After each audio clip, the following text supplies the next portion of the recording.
Hello children, welcome to AIMS India's online class, biology session, respiration, the energy releasing system. So we have been discussed about the respiration, types of respiration, that is aerobic respiration and anaerobic respiration. In today's class, let us discuss about the organs of respiration and how different organisms undergo or obtain the oxygen for the respiration process. The evolution in gases exchanging system. How the respiration has undergone several changes from unicellular organisms to multicellular organisms. That is evolution in gaseous exchanging system. So we will see a tracheal respiratory system in insects like cockroach, grasshopper and insects. Okay, tracheal system or tracheal respiratory system. It is observed in cockroach, grasshopper, which you have studied in your lower class, that is 7th. The tracheal respiratory system consisting of a series of tubes called trachea. Okay, here see tracheal trunk, longitudinal tracheal trunk, which is divided into several branches called tracheoles. These are the trachea, divides and opens into the muscles directly in the form of tracheoles. Okay, so this trachea is divided into fine branches called tracheoles, which carry air directly to the cells in the tissues. Okay, so in this type of respiratory system, there is no involvement of respiratory pigment, that is hemoglobin or any other pigment. Here directly the external air opens through body wall by a structure called spiracles, which opens into the trachea, tube like structures. These trachea directly opens into the cells or tissues by means of tracheoles, and the gaseous exchange takes place directly. This kind of respiration is called tracheal respiration, which is seen in insects like cockroach, grasshopper. Next, in aquatic animals, some aquatic animals like fishes have developed special organs for respiration, which are known as gills or bronchiae. Gills or bronchiae. So the blood supply to the gills, so here these are called the gills or bronchiae. So these gills internally they are richly supplied with blood capillaries or blood vessels. The gill pouches or gill lamellae are present, leaf like structures.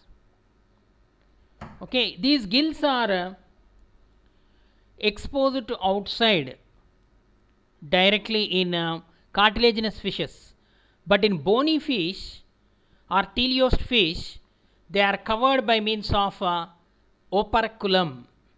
Here you see an operculum is present, which covers the gills, which are bright red in color. Okay, the blood supplied to the gills through capillaries which have thin walls by which gases are exchanged. This is called branchial respiration. Okay, so the fish keeps its mouth open and lowers the floor of the oral cavity. As a result, like this, it opens its mouth and lowers the oral cavity. So as a result of which, what happens? The water rushes into the mouth from outside. It will be drawn into the oral cavity. Now what it will do? It will close its mouth. When it closes its mouth, the floor of the oral cavity is raised. So the water is pushed into the pharynx and is forced to the gill pouches through internal branchial aperture. Through internal branchial aperture. And the gill lamellae are washed or bathed with water which is rich in oxygen, and the gases exchange takes place. This kind of respiration where gills are involved is called as branchial respiration. Okay, so this is the method of respiration in the aquatic animals like fish, because the availability of oxygen depends upon some factors. Okay, the factors like different types of respiratory organs, the body size, availability of water, and the type of circulatory system. So that's why in aquatic animals like fish, these gills are well designed to utilize the oxygen present in the water, dissolved oxygen. Okay children, let us proceed to the next organ, that is respiration through skin. Respiration through skin is called cutaneous respiration. Cutaneous respiration. Example: frog, earthworm, leech. Some annelids and amphibians. Amphibians like frog, salamanders, they undergo this type of respiration, cutaneous respiration. Frog is an amphibian and can respire through skin and through lungs also. If the respiration takes place through skin, it is called cutaneous respiration. If it occurs through lungs, it is called pulmonary respiration. So frog usually respires through skin when it is in water, whereas it respires through lungs when it is on land. In order to accommodate the cutaneous respiration, the skin of frog is always moist and mucus is present on the skin, sticky, moist and sticky, and it is richly supplied with the blood capillaries, so that the exchange of gas takes place between the skin and external environment by means of diffusion. Oxygen is absorbed and carbon dioxide is released. Okay, it is cutaneous respiration. Almost most of the terrestrial animals or higher animals, they respire through lungs, that is pulmonary respiration. Respiration through lungs is called pulmonary respiration. So terrestrial animals like reptiles, birds and mammals respire through lungs, it is pulmonary respiration. Human beings also, what are the respiratory organs of human being? Lungs. We respire through lungs, that is pulmonary respiration. In order to undergo the pulmonary respiration, these are the steps involved. There are 4 main steps involved. Convective transport of the transport to alveoli of the lung by ventilation. Ventilation means inspiration is also called ventilation, through which the air from outside enters into the through nostrils, into the nasal cavities, into the larynx, pharynx, trachea, bronchioles and into the lungs. First, convective transport to the alveoli. In the lungs, the air reaches the air sacs or alveolus. Okay. Next, diffusion from the alveoli into the blood. In the alveoli, these are the alveoli, small units are present. In the alveoli, the blood and the air, diffusion of gases into the blood in the lungs, blood capillaries takes place. Next, the convective transport to the tissues or capillaries by the circulating blood. Means the oxygenated blood from the lungs is carried to heart first. From the heart, from the left ventricle, it is pumped to all the cells of the body or to the tissues. That is convective transport to the tissues, capillaries by the circulating blood. The last one is diffusion from the tissue capillaries into the surrounding cells.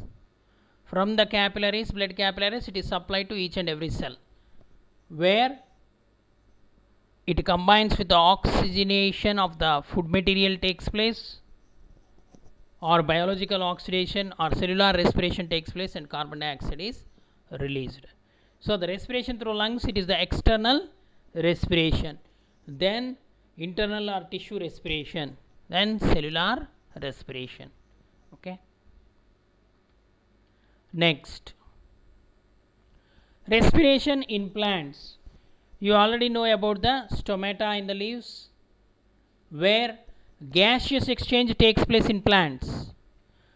Stomata, these are the stomata where the two kidney shaped cells are present called Guard cells, and stomata are mostly located on the lower surface of the leaf rather than upper surface. It is an epidermal tissue. This stomata helps in the exchange of gases, water vapor. Okay, it involves in transpiration, respiration. Next, there are other areas on the plant body as well through which the oxygen or through which the gaseous exchange take place, like surface, the surface of the roots, and lenticels are the special structures present on the stem, also involves in the gaseous exchange. Some plants have specialized structures like breathing roots of some plants called particularly the plants grow in marshy soils, mangrove plants,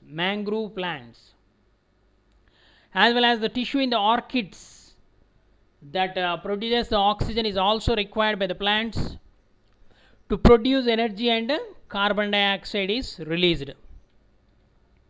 So these are the lenticels present in the stem, through which they are analogous to stomata in function, helps in the exchange of gases.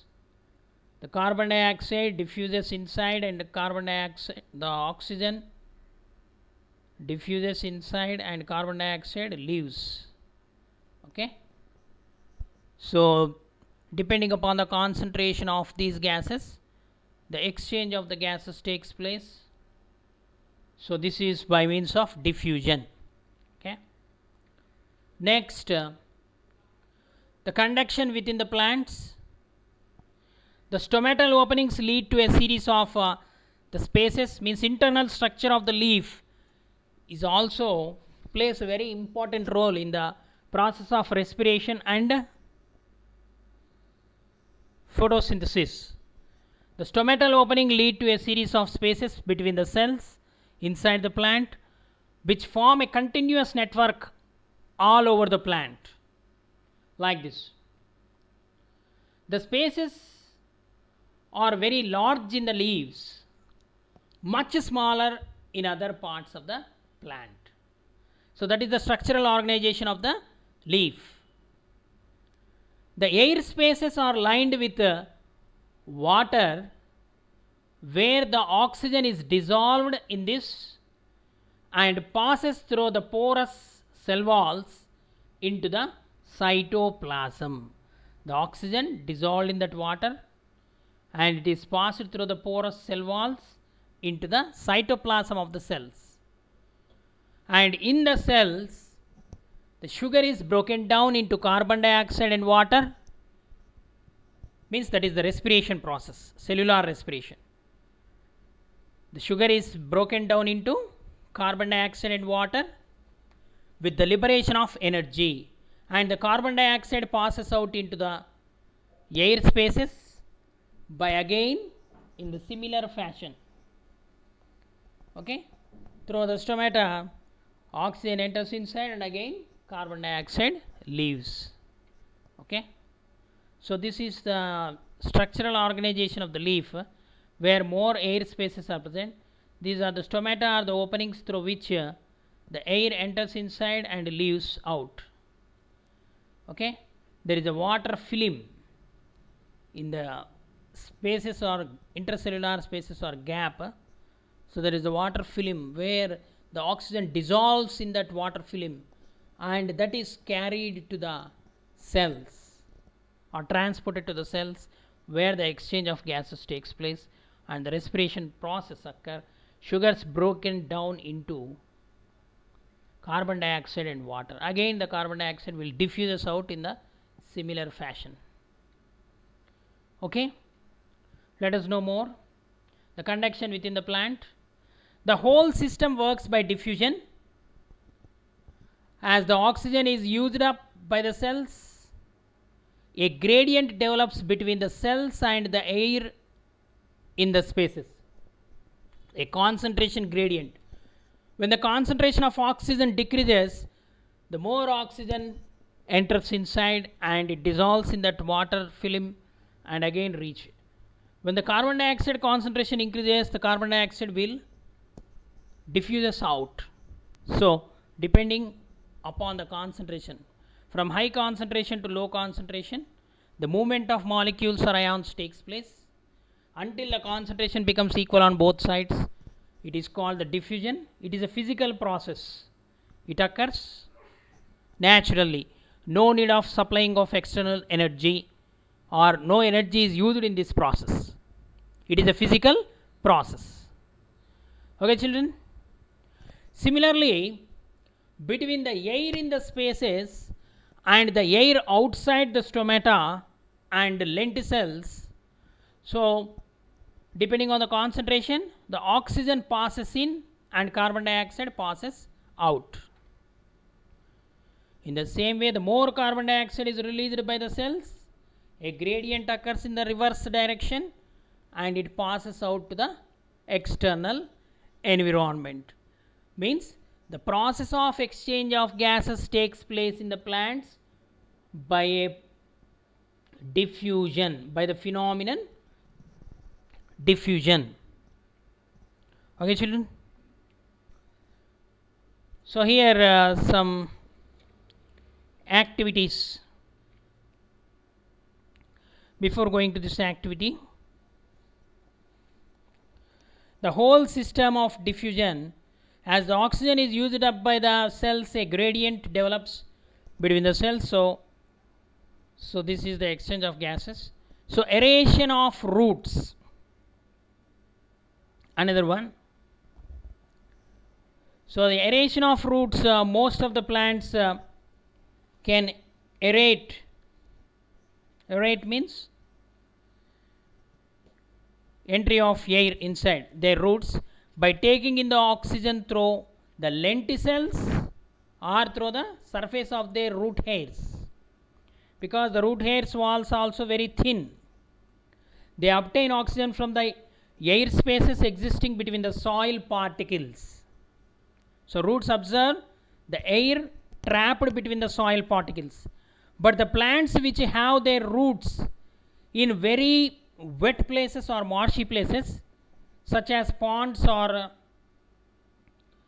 the marshes, they are unable to obtain the oxygen.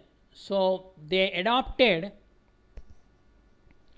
to these waterlogged conditions by having much larger air spaces which connect the stems with the roots.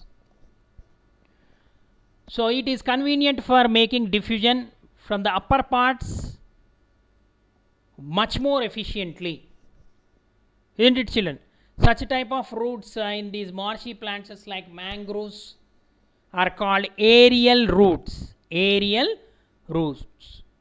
The most usual adaptation is to have a hollow stem, and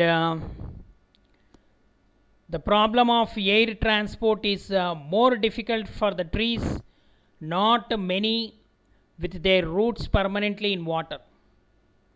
So for this, the mangroves are an exception. Mangrove tree of the tropics, which forms the aerial roots above the soil surface and takes in oxygen through these roots. Okay, to know more about the respiration in plants, let us perform the following activity. Activity number 3, which shows carbon dioxide is released during respiration. Sprouted seeds experiment. So take a handful of moong or bajra seeds. Soak the seeds in water one day before the experiment. Keep these soaked seeds in a cloth or a pouch and tie with a string tightly. So keep the cloth pouch in a corner of your classroom or at home. Next day, you collect the sprouts or germinated seeds from the pouch. Keep it in a glass bottle, wide mouthed glass bottle or plastic bottle around some 200 ml capacity. Take a small injection bottle or a beaker. Fill with 3/4 of this bottle or beaker filled with lime water. Okay, because what is the test for carbon dioxide? Carbon dioxide turns lime water milky. Fill with lime water and tie a thread to the mouth of the small bottle. Insert it in the big bottle carefully and let it hang by the thread. Close the mouth of the bottle, wide mouth bottle, with a cork tightly. Make a similar setup with unsprouted seeds. Here another one you can take. In one bottle you take sprouted seeds. Another experimental bottle you take, in that dry seeds or normal seeds you can take. And same setup, you have to keep lime water also. Keep this setup undisturbed for 1 or 2 days. During this time, you observe the color of lime water in both the setups. And you find out in which setup does the color change faster and why.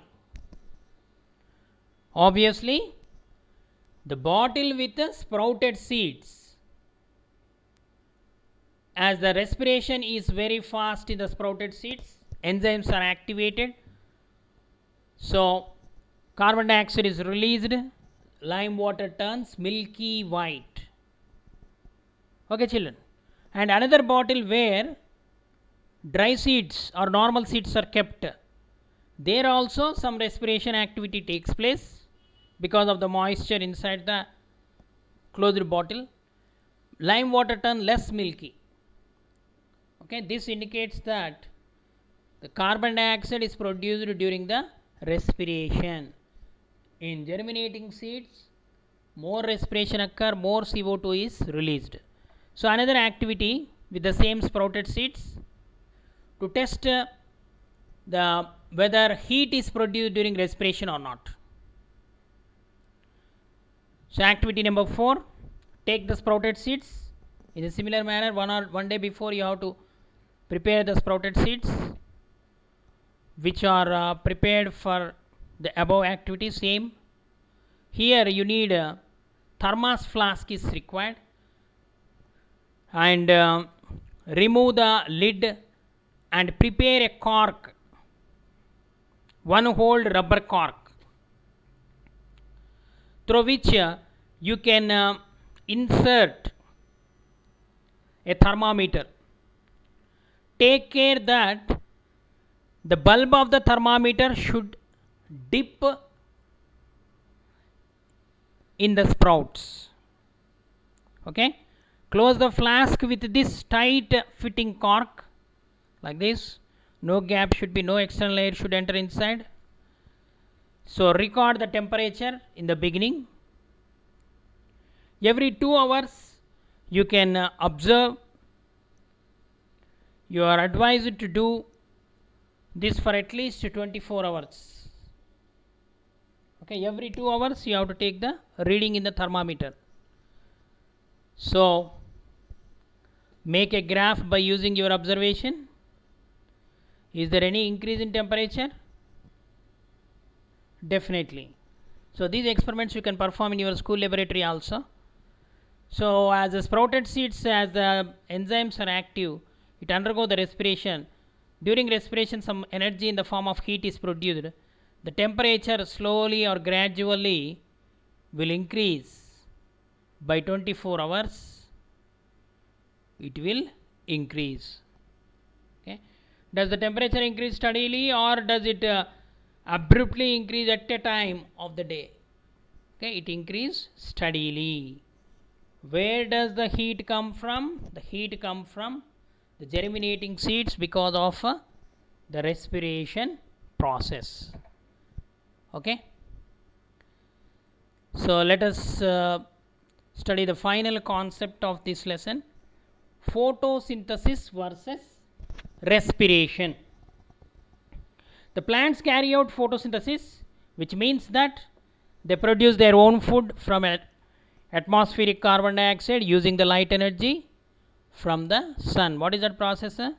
The process is a complex series of steps involving the conversion of light energy into chemical energy, which is then used to synthesize the sugars from carbon dioxide. So this process, this entire process can be represented in the form of equation. What is that process? Photosynthesis.